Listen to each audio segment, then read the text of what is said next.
حضرت عبد الرحمن بن سمرہ رضی اللہ تعالیٰ عنہ بیان کرتے ہیں کہ حضرت عثمان غنی رضی اللہ تعالیٰ عنہ اپنی جیب میں 1000 دینار لے کر نبی کریم صلی اللہ علیہ وآلہ وسلم کی خدمت میں حاضر ہوئے۔ جب نبی کریم صلی اللہ علیہ وآلہ وسلم غزوہ تبوک کے لیے لشکر کی تیاری فرما رہے تھے تو انہوں نے وہ دینار آپ صلی اللہ علیہ وآلہ وسلم کی گود میں بکھیر دیے۔ آپ صلی اللہ علیہ وآلہ وسلم دیناروں کو ہاتھ سے الٹتے پلٹتے ہوئے فرما رہے تھے، آج کے بعد عثمان بن عفان جو بھی عمل کریں انہیں وہ عمل جنت میں داخل ہونے میں کچھ نقصان نہیں پہنچائے گا۔ یہ بات آپ صلی اللہ علیہ وآلہ وسلم بار بار دہرا رہے تھے۔ حضرت عثمان غنی رضی اللہ تعالیٰ عنہ سفر تجارت سے واپس آئے، مدینہ پہنچے، کیا دیکھتے ہیں کہ مدینہ میں ہر جگہ اداسی چھائی ہے، مدینہ کی رونق بجھی بجھی سی ہے۔ ایک شخص کو روک کر پوچھا، کیا بات ہے؟ اہل شہر کیوں اداس اداس ہیں؟ سب کے چہرے کیوں مرجھائے ہوئے ہیں؟ اس شخص نے جواب دیا کہ اہل مدینہ پر پانی بند کر دیا گیا ہے۔ اس یہودی نے مسلمانوں پر پانی بند کر دیا ہے جس کے کنویں سے پانی کی ضرورت پوری ہوتی تھی۔ حضرت عثمان غنی رضی اللہ تعالیٰ عنہ کے ذہن میں فوراً اپنے آقا صلی اللہ علیہ وآلہ وسلم کا خیال آیا اور فوراً پوچھا، وہ کس حال میں ہے؟ بتانے والے نے بتایا کہ آقا صلی اللہ علیہ وآلہ وسلم بھی پیاس کی شدت سے نڈال ہیں، پچھلے کافی دنوں سے ایک گھونٹ پانی نصیب نہیں ہوا۔ یہ سنتے ہی حضرت عثمان غنی رضی اللہ تعالیٰ عنہ نے دوڑ لگا دی۔ دیکھنے والے دیکھ رہے ہیں کہ حضرت عثمان جیسا عاجز بندہ جس کے قدم قدم سے عاجزی ٹپکتی تھی، آج تیز تیز قدموں سے کہاں جا رہے ہیں؟ بتانے والا بھی سوچ میں پڑ گیا کہ آقا صلی اللہ علیہ وآلہ وسلم تو مسجد نبوی میں تشریف فرما ہیں، لیکن عثمان کس سمت چل پڑے ہیں؟ لیکن حضرت عثمان غنی رضی اللہ تعالیٰ عنہ جانتے تھے کہ مال تجارت کا اصل نفع کہاں سے ملے گا۔ حضرت عثمان غنی رضی اللہ تعالیٰ عنہ اس یہودی کے پاس پہنچے جس کا کنواں تھا۔ پوچھا، کنواں بیچتے ہو؟ کہنے لگا، نہیں۔ حضرت عثمان غنی نے کہا، منہ مانگی قیمت ادا کروں گا۔ کہنے لگا کہ آدھا بیچوں گا، ایک دن تمہارا ایک دن میرا۔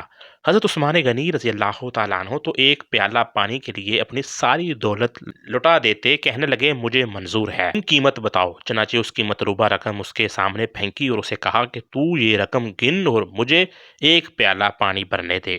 حضرت عثمان غنی رضی اللہ تعالیٰ عنہ نے پیالے میں پانی بھرا اور مسجد نبوی کی طرف چل پڑے۔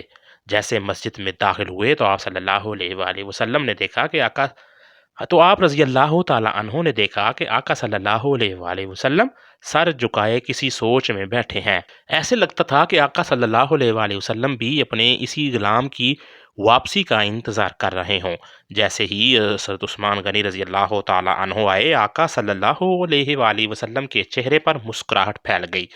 حضرت عثمان بن عفان رضی اللہ تعالیٰ عنہ آقا صلی اللہ علیہ وآلہ وسلم کے پاس دور زانو ہو کر بیٹھ گئے اور کہا، آقا پانی لایا ہوں۔ آپ صلی اللہ علیہ وآلہ وسلم نے فرمایا، لیکن عثمان پانی کہاں سے لائے ہو؟ پانی تو بند ہے، میں پانی پی لوں باقی مسلمان پیاسے رہیں، یہ کیسے ہو سکتا ہے؟ حضرت عثمان نے کہا، آقا صلی اللہ علیہ وآلہ وسلم میں سب کے لیے پانی کا بندوبست کر چکا ہوں، بس آپ صلی اللہ علیہ وآلہ وسلم یہ پانی پی لیجئے۔ حضرت عثمان غنی رضی اللہ تعالیٰ عنہ نے عرض کی، آقا صلی اللہ علیہ وآلہ وسلم پانی میں اپنے ہاتھوں سے پلاؤں گا۔ ایسا ہی ایک منظر میدان محشر میں بھی ہوگا۔ نبی کریم صلی اللہ علیہ وآلہ وسلم حوض کوثر سے پانی بھر بھر کے اپنے یاروں کو دے رہے ہوں گے اور پیاسوں کو پلاتے جائیں گے، جس سے ان کی پیاس ہمیشہ کے لیے ختم ہو جائے۔ اتنے میں آقا صلی اللہ علیہ وآلہ وسلم کی نظر اپنے غلام حضرت عثمان پر پڑے گی۔ آقا صلی اللہ علیہ وآلہ وسلم اپنے ساتھیوں سے فرمائیں گے، پیچھے ہٹ جاؤ، میرا عثمان آیا ہے۔ پھر آقا صلی اللہ علیہ وآلہ وسلم وہ مدینے والا واقعہ یاد کر کے فرمائیں گے، عثمان منہ کھول، آج لب تیرے ہوں گے، ہاتھ میرا ہوگا۔ ظالموں نے سارے مدینے والوں کے لیے پانی کا بندوبست کرنے والے حضرت عثمان غنی پہ 40 دن تک پانی بند رکھا۔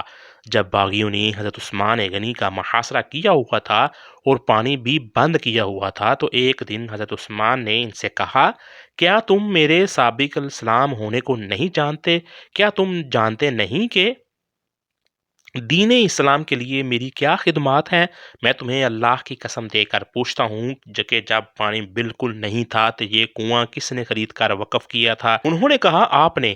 تو حضرت عثمان غنی رضی اللہ تعالیٰ عنہ فرمانے لگے آج تم نے میرے اوپر ہی پانی بند کر دیا جس نے کنواں خرید کر سب کے لیے وقف کر دیا تھا۔ انہیں یاد دلایا کہ حضور صلی اللہ علیہ وآلہ وسلم جب مدینے تشریف لائے تھے تو مسجد نبوی کے لیے جگہ تنگ تھی۔ آپ صلی اللہ علیہ وآلہ وسلم نے فرمایا تھا کہ جو شخص مسجد کے لیے زمین خریدے گا اسے جنت میں جگہ ملے گی۔ میں نے ہی یہ جگہ خرید کر مسجد نبوی میں شامل کی تھی، لیکن آج تم مجھے اس مسجد میں نماز پڑھنے سے روکتے ہو۔ رسول اللہ صلی اللہ علیہ وآلہ وسلم کے ساتھ میرا کیا تعلق تھا؟ کیا تم یہ بھی نہیں جانتے کہ ان کی یہ تمام باتیں بھی پتھر دل باغیوں کو ہلا نہ سکیں؟ اور حضرت عثمان غنی رضی اللہ تعالیٰ عنہ کو شہید کر دیا۔ حضرت عثمان غنی کا خطاب سن کر شر پسندوں میں سے ایک آواز آئی کہ بے شک آپ رضی اللہ تعالیٰ عنہ نیکی اور بلائی کے کاموں میں سبقت لے جانے والے ہیں، مگر ہم آپ رضی اللہ تعالیٰ عنہ کو خلافت سے ہٹائے بغیر پیچھے نہیں ہٹیں گے۔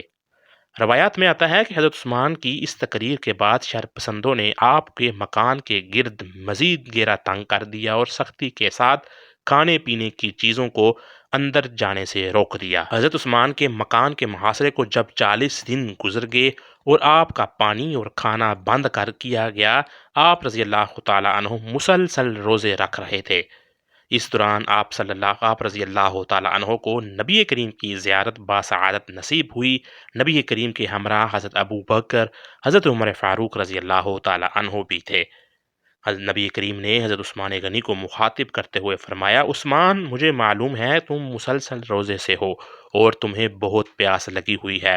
تم فکر نہ کرو، کل کا روزہ تم میرے پاس ہی کھولو گے اور میں حوض کوثر کے پانی سے آپ تمہارا روزہ کھلواؤں گا۔ یہ ظالم تمہیں شہید کر دیں گے۔ حضرت عثمان غنی نبی کریم کی زیارت اور بشارت سے بہت خوش ہوئے اور آپ نے اس بات کا تذکرہ اپنی زوجہ حضرت نائلہ رضی اللہ تعالی عنہا سے کیا۔ حضرت عثمان غنی کو نبی کریم کی زیارت باسعادت کے بعد اس بات کا یقین ہو گیا کہ آپ ان کی شہادت کا وقت نزدیک آ گیا ہے۔ آپ رضی اللہ تعالیٰ عنہ نے اپنے تمام غلام کو بلا کر ان کو آزاد کر دیا، لیکن انہوں نے آپ رضی اللہ تعالیٰ عنہ کا ساتھ چھوڑنے سے انکار کر دیا۔ ناظرین، 18 ذی الحجہ 35 بروز جمعہ حضرت عثمان غنی قرآن پاک کی تلاوت میں مصروف تھے۔ آپ رضی اللہ تعالیٰ عنہ کی زوجہ حضرت نائلہ رضی اللہ تعالیٰ عنہا بھی آپ کے ساتھ پاس موجود تھیں۔ چند شرپسند مکان کی دیوار پھلانگ کر اندر داخل ہوئے۔ ان میں محمد بن ابو بکر رضی اللہ تعالیٰ عنہ بھی شامل تھے۔ محمد بن ابو بکر نے آگے بڑھ کر آپ رضی اللہ تعالیٰ عنہ کی داڑھی مبارک پکڑی اور برا بلا کہنا شروع کر دیا۔ حضرت عثمان غنی نے محمد بن ابو بکر رضی اللہ تعالیٰ عنہ سے فرمایا اگر تمہارے والد زندہ ہوتے تو وہ کبھی بھی میری داڑھی کو یوں نہ پکڑتے اور میرے بڑھاپے کا احترام کرتے۔ میں تمہارے مقابلے میں اللہ تعالیٰ سے مدد کا طلبگار ہوں اور اسی سے مدد مانگتا ہوں۔ محمد بن ابو بکر نے جب یہ بات سنی تو ڈر کر پیچھے ہٹ گئے اور واپس چلے گئے۔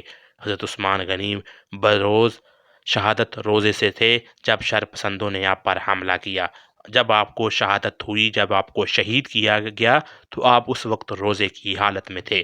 آپ رضی اللہ تعالیٰ عنہ نماز سے فارغ ہونے کے بعد قرآن مجید کی تلاوت میں مصروف تھے اور آپ کے خون مبارک کا پہلا قطرہ جس آیت پر گرا وہ یہ تھا اور جس کا ترجمہ ہے تمہارے لیے اللہ ہی کافی ہے اور وہ سننے والا اور جاننے والا ہے۔ اور پھر قرآن پاک سے محبت کرنے والے حضرت عثمان غنی قرآن ہی کی گود میں لیٹ گئے اور اپنی شہادت کا گواہ قرآن کو بنا گئے۔